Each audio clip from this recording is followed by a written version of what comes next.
My name is Murray Smith and I'm the chairman of the Lime Rock Historic Festival, now in its 29th year. It's a fantastic collection of both race cars and show cars, because here at Lime Rock we can't race on Sunday. Most tracks race on Sunday, we can't. So we have a big concourse called Sunday in the Park and a gathering of a lot of club cars from the various marked clubs around the tri-state region.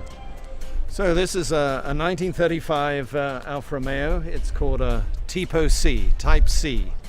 Tipo C 8C35. 35 is the year, 8C, it's 8 cylinders. And this car in 1935 was just as radical as the Williams or the Ferrari of today. It was their first use of magnesium. It was the first all-enveloping Alfa. It was the first Alfa with independent suspension. It was the first Alfa with a transaxle. I'm Ralph Stoser, and I'm a docent with the Collier Collection in Naples, Florida. These cars represent one of the finest collections in America. Over 100 cars in the collection. Behind me you will see the car that won the Targa Floria 1960, the Spider. The mechanics are today working on it because these cars are exercised in anger. They ran yesterday, they will run again tomorrow. Notice the twin gas tanks in the nose here. The turn metal that's heavily leaded so that it wouldn't rust. That lead is so soft you could write your initials on the metal. And the handling of this car in prototype form was so bad that the great Nuvolari tested it and refused to drive it ever again. And so Guidotti, who was the team manager at the time, went to management and said, well, we have a race coming up in a month's time at the Spanish Grand Prix, and Nuvolari is refusing to race our new wonderful car. And so management gave him permission to go and talk to a man that they'd heard about that was very expert in this newfangled independent suspension. This man was an Austrian, and his name was Porsche.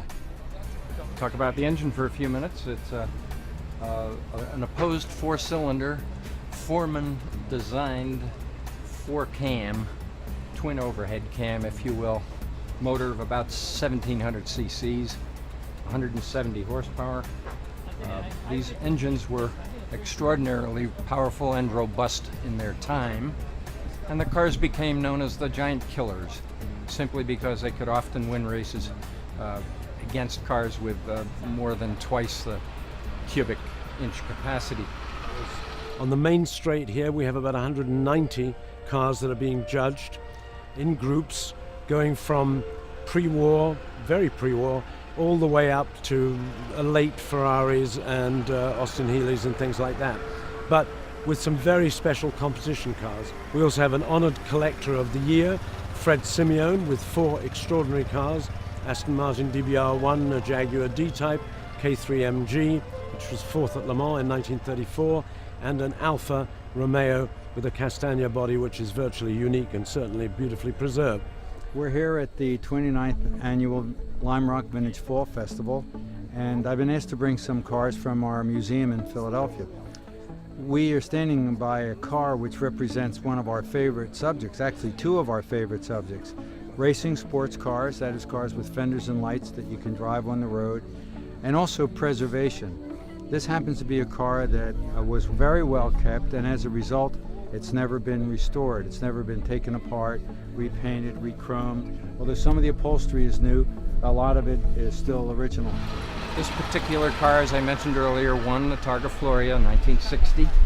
It was the year that the Ferrari team was protesting Porsche's very low windscreen, and they forced the rule change through so that Porsche had to have a full height windshield. That obviously hurt the smaller horsepower cars tremendously, reduced top speed 5 or 6 miles an hour. But Porsche was able to carry the day and win the event anyway. So Guidotti and his men drove off to the Porsche Volkswagen factory in Germany, only to be told the Porsche was on holiday and was not to be disturbed.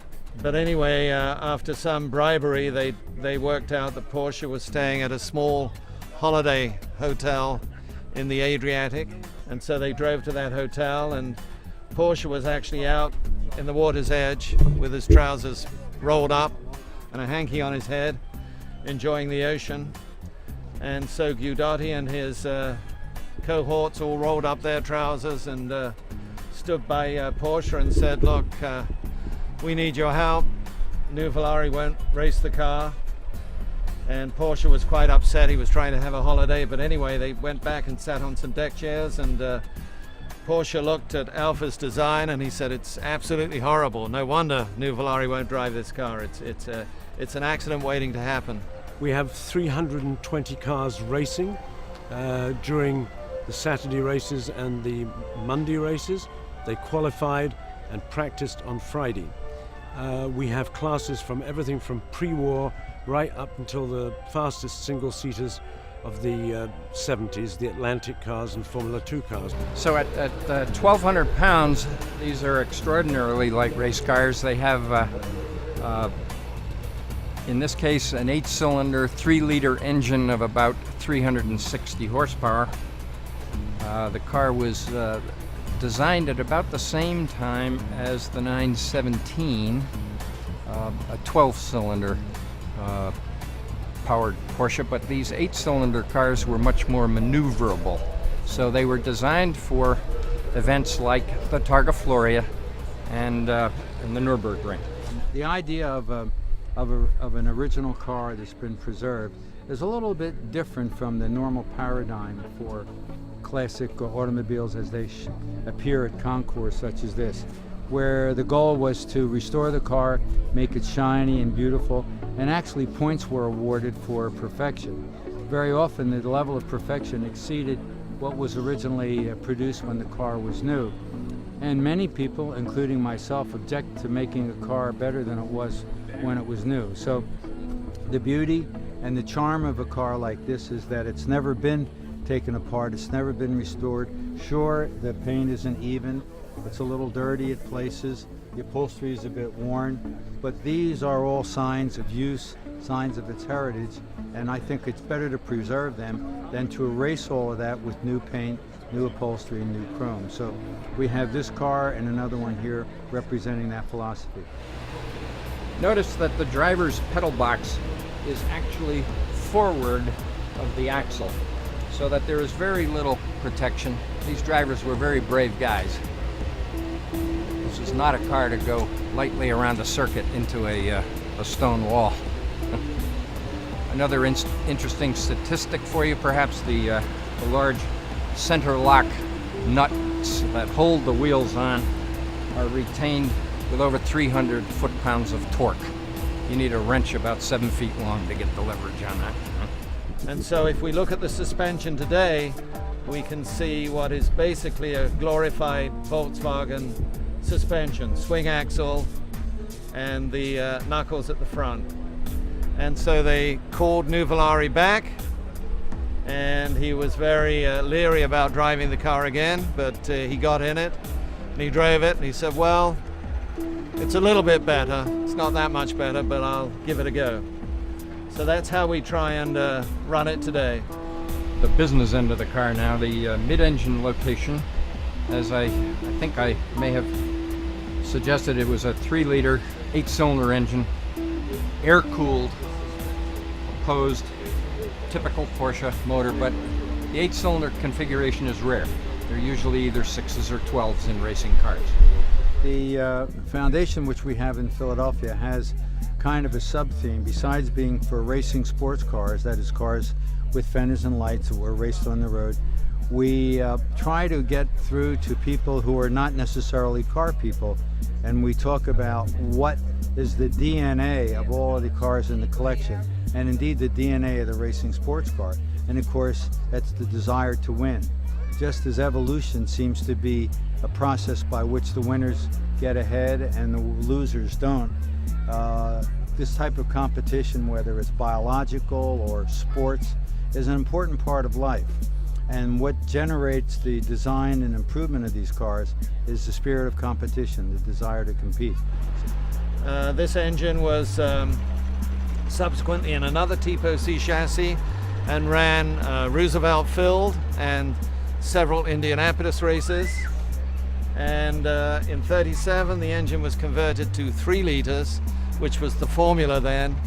So Fred Offenhauser bored and stroked the engine, and Ed Winfield redesigned the cams, and now it was a 3 liter, and that's how I like to run it, in deference to its great American history. So the engine now is an Alfa Offi. So in the museum, we arrange the cars kind of chronologically, and we can show, particularly youngsters actually, that by competing, by having the win every year, you get a beautiful evolution of the cars. They're faster, smoother, safer, and the design improves in every respect. So the spirit of competition really drives the racing sports car, and it's a message we'd like to get across by showing a group of cars from 1907 to 1975, which have evolved through competition. So this thing is quite a little rocket ship. We won our class here yesterday. Was lapping Lime Rock in traffic in about 53 seconds, which is heroic speeds on intermediate tires, not slicks. I think I've given you the highlights of these 2 Collier cars, and hope you've enjoyed visiting some of these features. It's a pretty record crowd. The gathering of the clubs and the Shelbys all round the back of the track, which you don't see on the main straight. There are about 300 cars out there, and they're also being judged club by club by the same judges that judge the main concours here. So tomorrow we'll have a pretty good series of races, and I'm really looking forward to it.